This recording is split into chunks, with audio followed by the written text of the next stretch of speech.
শুনে নেবেন। প্রথমে কি বলতে হয়, দ্বিতীয়তে কি বলতে হয়, 3 নম্বরে কি বলতে হয়, সব কিছু ভিডিও এখানে স্ক্রিনটা রেকর্ড হচ্ছে, সবাই সে ভিডিও রেকর্ড থেকে দেখবেন। সর্বপ্রথম যদি স্কুল কলেজে আমাদের গীতা পাঠের জন্য বলা হয়, সর্বপ্রথম আমরা মাইকের সামনে যাব, গিয়েই সর্বপ্রথম আমাদের পরিচয় দিব যে সবাইকে নমস্কার, আমার নাম আকাশ চৌধুরী।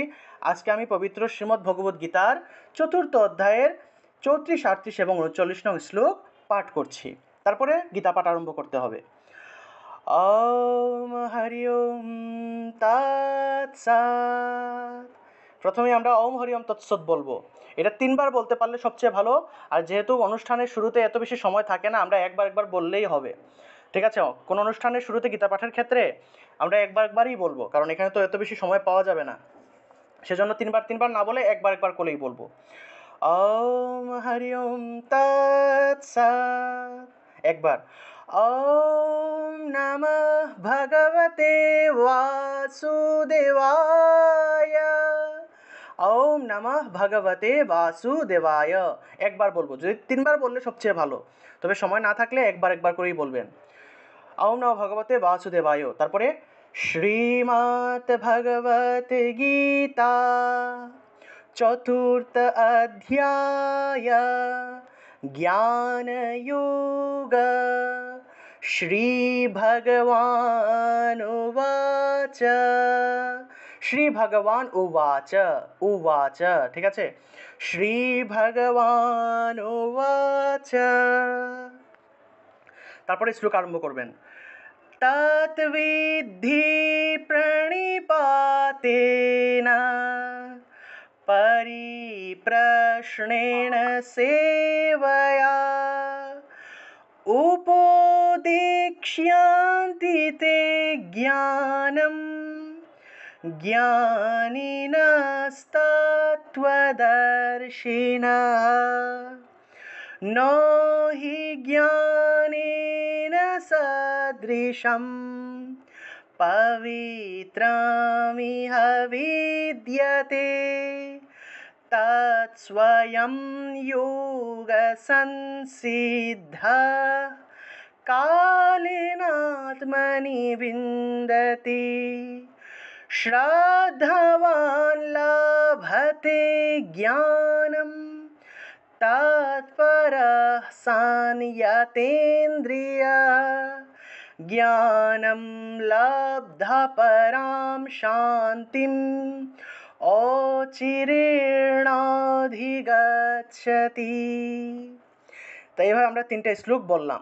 তারপরে আমাদেরকে অনুবাদটা বলতে হবে, ঠিক আছে? শুধু শ্রীমদ্ ভগবদ্গীতার এই 3টি শ্লোকে পরমেশ্বর ভগবান বলছেন, এই সংসারে জ্ঞানই সবচেয়ে শ্রেষ্ঠ। তবে জ্ঞান তো আর এমনি লাভ করা যায় না।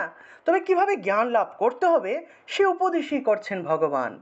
ভগবান বলছেন, জ্ঞান লাভ করতে হলে গুরু বা শিক্ষকের চরণে দণ্ডবোধ প্রণাম দ্বারা, নানা বিষয়ে প্রশ্ন দ্বারা এবং গুরু বা শিক্ষককে সেবা দ্বারা জ্ঞান লাভ করতে হবে। গুরু সন্তুষ্ট হলে জ্ঞানী তত্ত্বদর্শী গুরু আমাদেরকে জ্ঞান দান করবেন। এ সংসারে জ্ঞানের ন্যায় পবিত্র আর কিছু নাই। কর্মযোগে সিদ্ধ পুরুষ গুরুর দেওয়া সেই জ্ঞান কাল সহকারে আপনি অন্তরে লাভ করেন।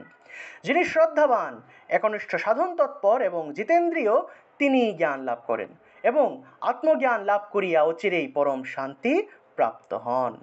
এভাবে অনুবাদ বলার পরে আপনারা শেষে বেদের একটা শান্তি মন্ত্র পাঠ করেন, উপনিষদের শান্তি মন্ত্র। ওম সর্বেষাং মঙ্গলং ভূয়াৎ সর্বে সন্তু নিরাময়াঃ সর্বে ভদ্রাণি পশ্যন্তু মা কশ্চিৎ দুঃখভাগ্ ভবেৎ। ওম শান্তি, ওম শান্তি, ওম শান্তি। তা এইভাবে আমরা গীতা পাঠ করতে পারি স্কুল কলেজ বিশ্ববিদ্যালয়ের অনুষ্ঠানে।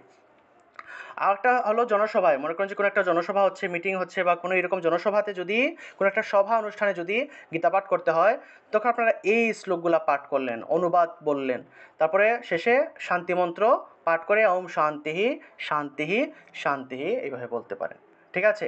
আপনাদের কাজ হলো, আপনারা আজকে যেহেতু প্রথম দিন, আপনারা এই এই অংশটা আপনারা ভালো করে শিখবেন। আপনাদের স্কুল কলেজ বিশ্ববিদ্যালয়ে যে কোনো একটা অনুষ্ঠানে এগুলা পাঠ করলে সবচেয়ে বেস্ট, কারণ আপনারা এখানে স্কুল কলেজের স্টুডেন্টদের সামনে, শিক্ষকদের সামনে আপনারা এখানে তুলে ধরছেন যে পরমেশ্বর ভগবান গীতার মধ্যে আমাদের সকল শিক্ষার্থীদের উদ্দেশ্যে আসলে কী বার্তা দিচ্ছেন। উনি আমাদের মানে সকল স্টুডেন্টদেরকে উনি স্বয়ং নিজে বলছেন যে জ্ঞান লাভ করতে হলে গুরু শিক্ষকের চরণে দণ্ডবোধ প্রণাম দ্বারা নানা বিষয়ে ওনাদেরকে প্রশ্ন করতে হবে, নানা বিষয়ে প্রশ্ন দ্বারা গুরু বা শিক্ষকের সেবার দ্বারা জ্ঞান লাভ করতে হবে। অর্থাৎ স্বয়ং ভগবান এখানে সরাসরি আমাদেরকে উপদেশ দিচ্ছেন, এখানে পথ দেখিয়ে দিচ্ছেন যে আমরা কীভাবে জ্ঞান লাভ করতে পারি।